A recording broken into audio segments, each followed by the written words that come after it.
Pop Can Dan, 30 years metal detecting. Yippee! You know, I struggled with what to get you as a present, and I thought, what would be more suitable than 30 years worth of diapers? In fact, not a box, but a skid of it. For every time that we had to stop short of a full day because you didn't take a shit before you left in the morning. Happy 30th.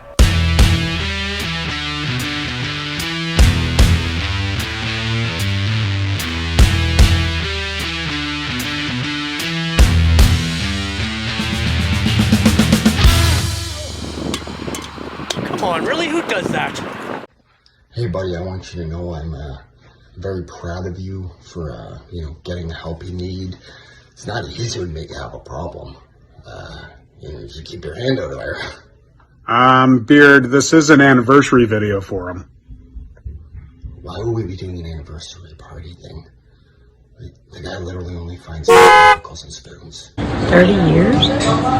Did you start when you were 5? Well, you caught me off guard a little bit, Danny boy. I'm a little disheveled, if you know what I mean. How's my hair, okay?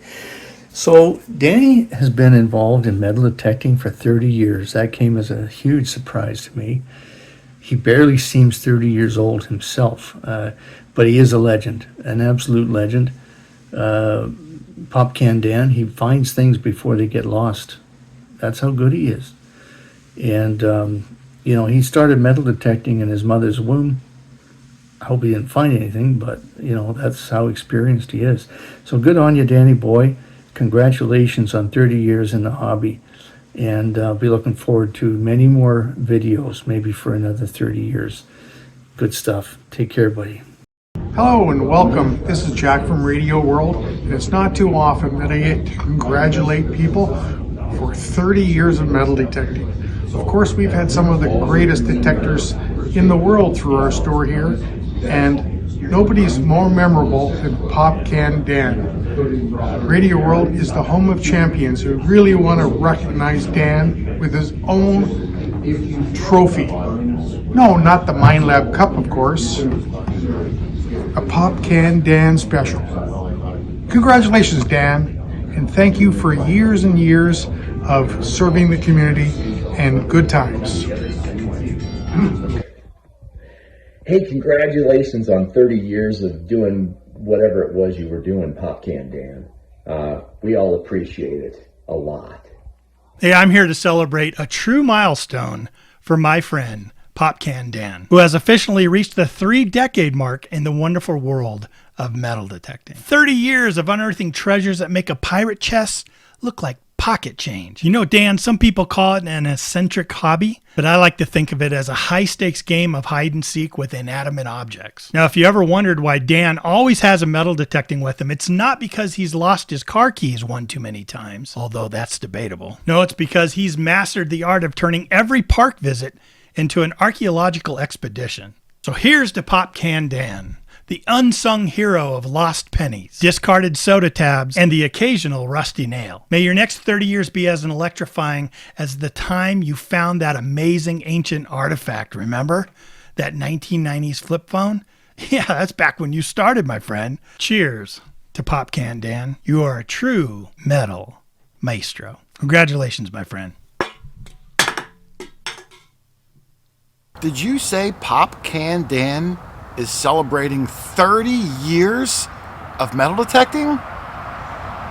Wow.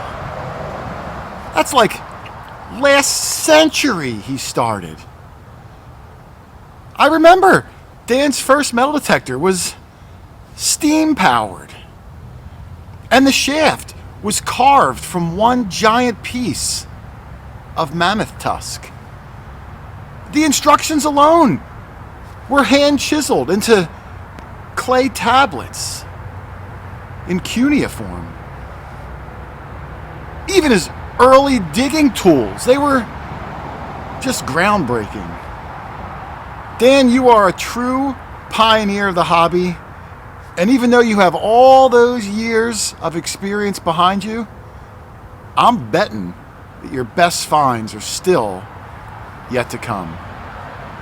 Best wishes, my friend. And congratulations, 30 years.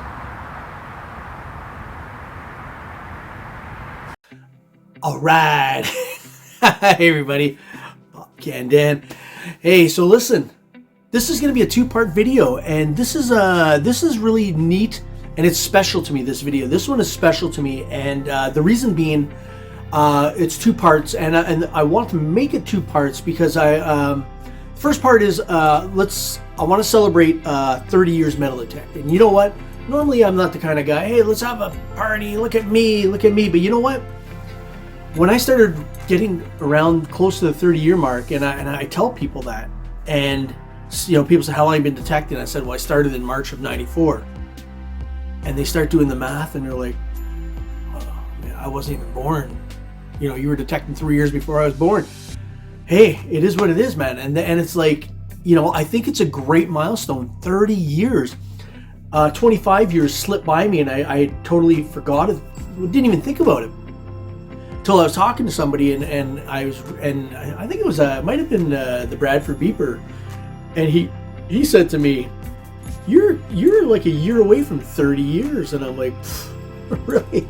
How cool is that, man? Yeah. So I started to think about it. I said, that's a really amazing milestone. 30 years. Like I said, I talked to some people, and they're hey, how long you been detecting? And the guy said, oh, this is my a year and a half. And I'm like, oh, that's cool. Good for you, man. Good for you. But I'm like, wow. I think about it, and I could take a bunch of people and put all their years of detecting together, and it's still not even what I've done. And I do honestly think 30 years is something to be proud of, and I certainly am proud of that. And I'm going to get into a little bit more of the backstory on that 30 years. But the second part of this video I want to make is very important, and it leads me to how I got to 30 years. And it's all about my search for the man, the legend who got me going on this hobby 30 years ago, man. 30 years ago, March 1994. All right, I answered an ad in a paper. I had the bug, I had the itch. I wanted to detect. I just didn't know. I wanted to find cool stuff, and I just didn't know how. And I realized I needed a metal detector. I answered an ad in the paper, and it changed my life forever. It will change it forever, because as long as I'm still walking, I'm going to be detecting for the rest of my life. And it was because of this one man. And you know what I said? 30 years later, I said to myself, I want to hunt this guy down, and I want to thank him for what he's done for me. All right, folks. So you stay tuned.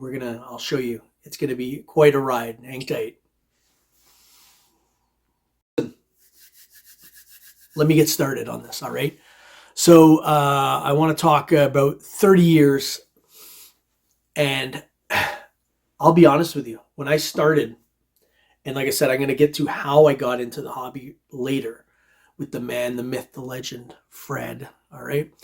When I started the hobby in March of '94, and I got my first detector, I was so excited because I knew my backstory.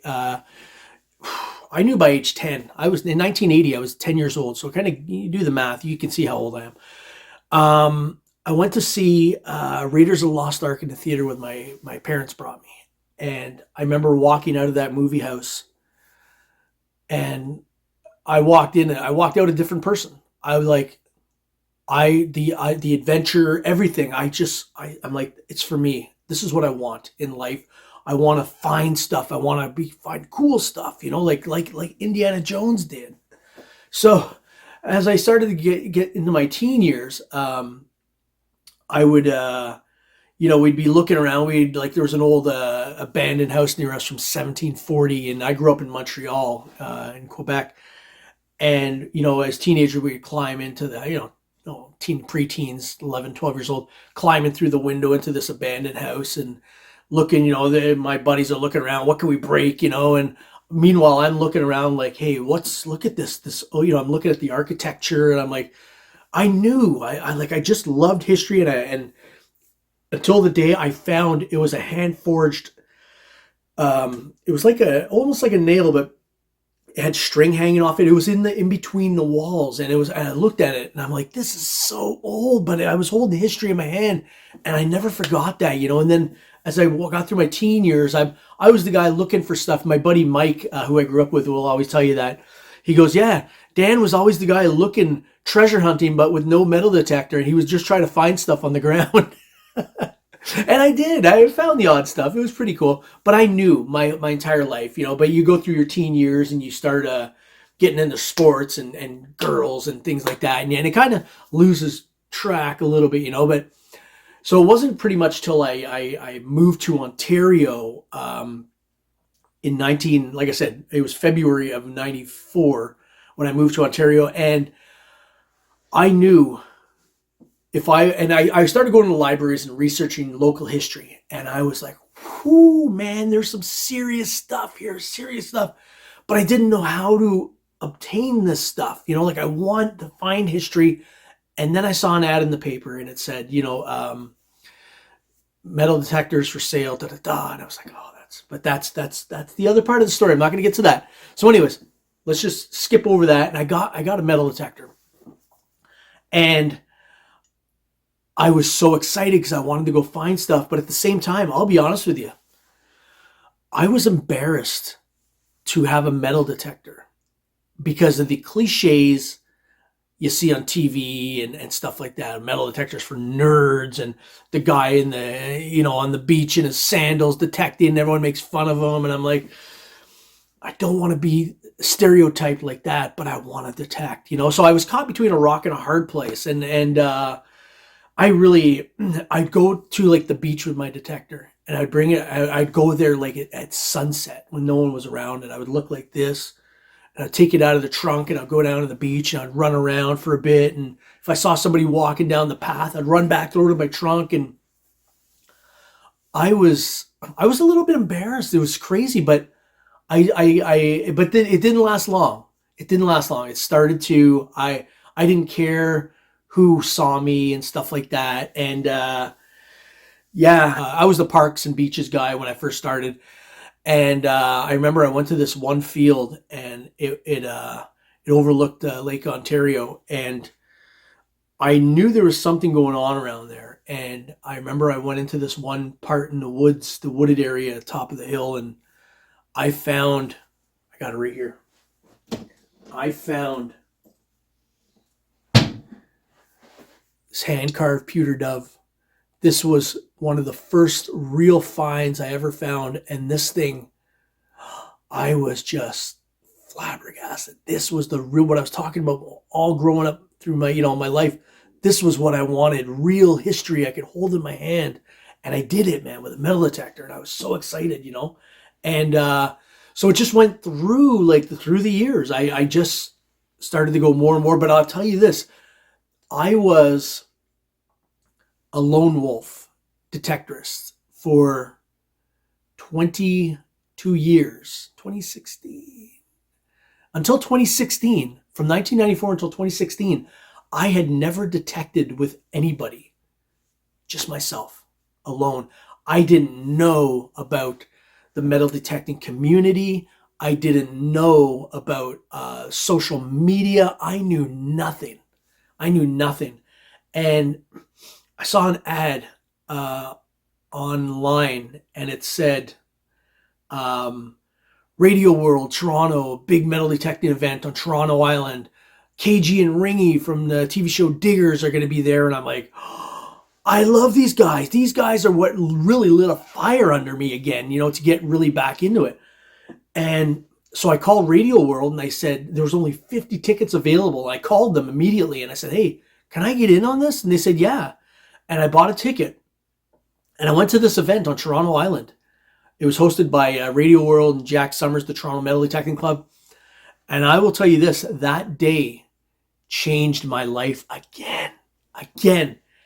It opened up a world of opportunities for me, because I met people, other like-minded people who detect. And I'll tell you this, the first person I met was the very, very first person I ever met with a detector, another detector besides me, was Allison Walker, the Pink Power Alley. and she was on the ferry, on the train, on the on the ferry ride over to the island. And she came over to me and she said, "Hey, you a newbie?" And I said, "Yes and no." I said, I have been detecting since '94, but I've never detected with anybody. I've never done anything, like this. And so she started talking to me, and man, we just hit it off. And that was, we still have a relationship today. It was so amazing. Then I met Clive Clinic. And there's a little story about Clive I'm going to tell you about afterwards, because Clive is a part of my second story in a way. And then I met Lori and Eric Gagnon from Relic Dirty Hands, and they were there. And of course, I met the masters, KG and Ringy, and they were just so nice, so nice. And I met a bunch of great people. And when the day was over, like Allison and Lori, Eric, and Jack Summers, the host, and they all said, don't just disappear on us, man. You're a part of us now. You're part of the group, And I'm like, how cool is that? So I said, okay. So I got linked into the Toronto Metal Detecting Club and started chatting with people.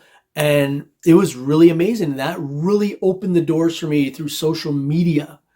And yeah, so that was 2016, 2017. Then I started getting a little more into it. And 2018, I think it was 2018, not 2017, 2018 was when I was detecting this field near my house, and I started finding some coins, some old coins between 1812 and 1816, British tokens, just phenomenal.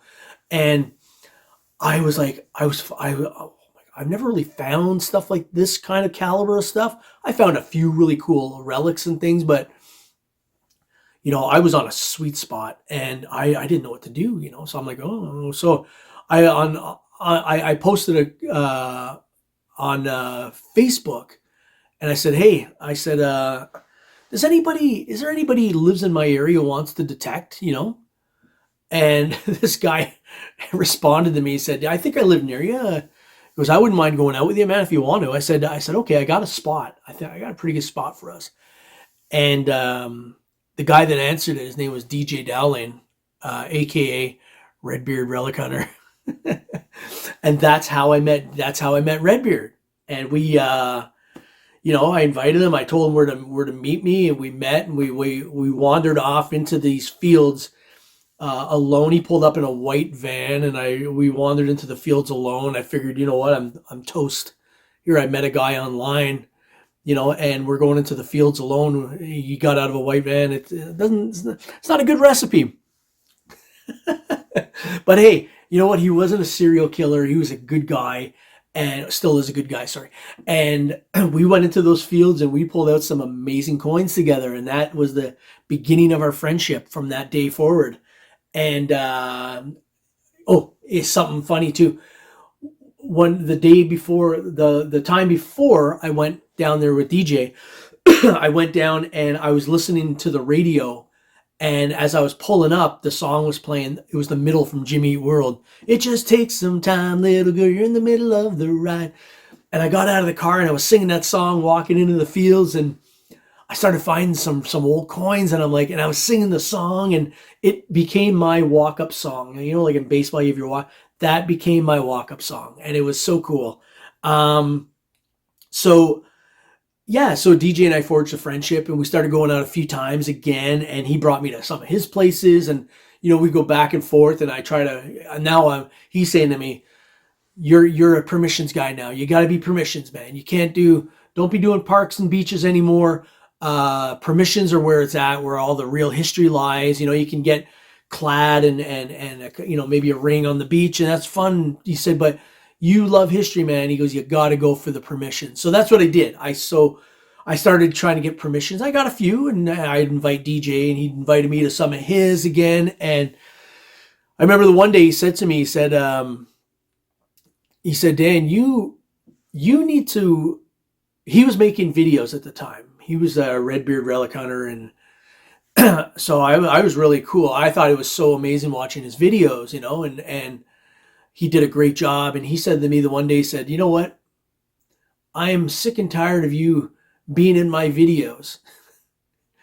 You need to get a channel of your own. You have the personality, man, to make your own channel. And I said, I don't know. I've never thought of that. I just don't, and he goes, no. He goes, I'm not asking you. I'm telling you, you make your own channel. So he explained to me everything. He got me started. He got me a program for my computer that I can edit videos on. And so I tried it one day. I went to the permission. DJ wasn't with me, but I said, I'm gonna, for fun. I brought my phone. I started videotaping, and I kind of followed in his footsteps of how he makes a video. And so yeah, I actually asked my daughter to do this on this editing program we have. And so she put it all together. She cut it and spliced, put it together for me. But I was the one that did the filming, and it was horrible. But you know what? I had a video under my belt, and it was something I was proud of for never doing one before. Man, fast forward to 220 videos to present day. Some of the stuff, I think I'm Steven Spielberg. I'm doing dramatizations, and I'm making DJ and Iron Mike do stupid stuff in my videos. And, it's just, it's just come so far. But you know what I'm talking, this is the video end of my career. This is the video side of it. But let's get back to the 30 years. And hey, man, I don't know where the time has gone. And it's just, I'm so happy that, to have 30 years under my belt. And when people will ask you for your advice on stuff, and, I'll tell people this, after 30 years, here's the advice I give people. Don't ask me for anything on detecting the technical side of metal detectors, because you know what? I'm horrible at it. I really am. I'm a turn on and go guy. I turn on and I go, and there's a lot of buttons on a detector, and I don't know them all. I'm going to be honest with you guys right up front. I mess around with it sometimes, and I figure them out. But I know there's people out there who know their detectors inside out, every button, every feature on it. I'm not that guy. I always say, oh, go ask like Redbeard. Redbeard's really good with the detectors. He knows all the buttons. He knows where to go for everything. So a lot of times I'll say, hey, can you help me out and stuff like that. But I'll get like at an event, I'll have a young kid just starting out, just bought his detector a week ago. Like the new car smell is still on it. And he'll say, hey, can you set this up for me? I'm like, oh, kid, I can turn it on for you, but that's all really. I don't know a whole lot more, But I stick handle my way through it. But you know what?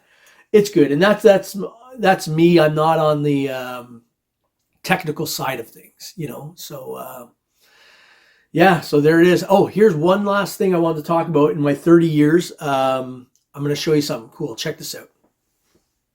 Okay, you know what? Hey, everybody asks me, what detectors do you use? Okay, so my 30 years, let me start. I started with a Fisher 1236. It was, it was a good machine. That was the one I bought off of Fred in 1994. I don't know what happened. It was in my car, and I don't know what I did to it, but I wound up breaking the box, and then it only started to work half the time, and I was like, oh man. So I had got another detector. It was a White's, I think it was White's coin shooter. I can't remember what it was called. It was older, and it had a big box on it, and it was like, oh my gosh, it looked like something they used in World War II, but it was good. It was all right. It worked, it worked. And then I went from that to a Technetics, a Delta 4000. And I thought I hit the jackpot with that. I'm like, look at me, man. Look at me. My screen lights up. I actually have numbers on it. Hey, I'm a cat's meow. And then from there, I graduated to the Garrett Ace 250. And I love that machine, man. That was a nice little machine. And I gifted that machine to a kid, a family friend who wanted to get started in the hobby. And I gave him that machine. I gave him a pinpointer and I gave him a bunch of stuff. And I said, I helped him out. I think it's one of my videos too. I was giving him lessons in his backyard on how to get started. And he lives out on the East Coast now, and he detects beaches and everything with it. He might have even got another one. I don't know. But so there was that, the H250. And then I got this under the Christmas tree one year from my wife. There it is. AT Pro, the Garrett AT Pro. I still have it. I think it was 2018 I got it. 2018, this one, or 2017, I can't remember. And I'll tell you, man, this machine is just a beast, an absolute beast. This is my water machine. I still, to this day, I use this in the water when I go camping. Wherever I go do water detecting, this sucker never, ever lets me down, man. I've found stuff. People have asked me to find lost stuff for them in the water. This machine is the one. Phenomenal, all right? So I went from this machine, and that's one thing you got to know about me. I have no alliances with any company, man. I don't, some companies are I just find some of them, maybe the people are nicer than others, but you know what? I just go with whatever I like. And I've never been held down to any company. Anyways, the next one I got, folks, you ready for that? Boom, there it is. This was the next one I got after the AT Pro, the Mind Lab Equinox 800. This was a real game changer for me, man. Like, this was when I started to hit the big time with this one. And the last one, now, folks, this was the big surprise. Nobody knows this till right now. I am now a Nocta Macro Legend owner, and that's for 2024 coming up. I'm going to go cold turkey. I'm going to learn this one and get out there in the field with the Legend. So anyways, hey, there you go. Up to speed, 30 years. Folks, I want you to stay tuned, man, for what's coming up next. You're going to be, it's really beautiful story. How I got started in this hobby, and I want you guys to hear it, all right?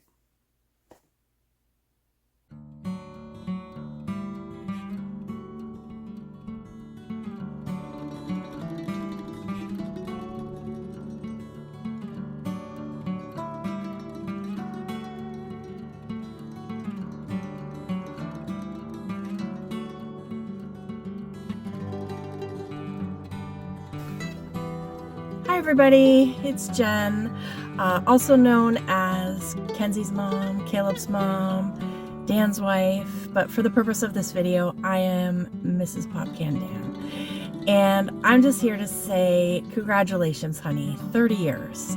It gives me hope that you can still love something after 30 years. So it's really a great thing. It's no secret that Danny and I don't share the love of this hobby together, but I definitely support him. He has met some wonderful people in the metal detecting community, and therefore I too have met some wonderful people. But I'm really glad that he has found something that he loves and enjoys. We have other things we do together, hobby-wise, so it's good. We don't have to share everything. But really thankful for everyone for supporting Danny on this venture, and for those of you that sent him videos, thank you. It's really awesome. We had a joke in the beginning of our relationship that Dan used to tell me that the treasures that he found, he would sell, and we would save that money and we would put it towards a bass boat, because fishing is one of the things that we do like to do together. And I will tell you, we don't even have enough to buy the rope for the fishing boat, because Danny won't part with any of these treasures. I have a lot of stuff in the house. We have a lot of buckles and spoons and a lot of rusted metal in the house. But seeing the smile on his face when he finds something and he's sharing it with us is treasure enough. So here's hoping for the boat. Here's hoping for the big pot of gold. But if it doesn't happen, he's happy. So that makes me happy.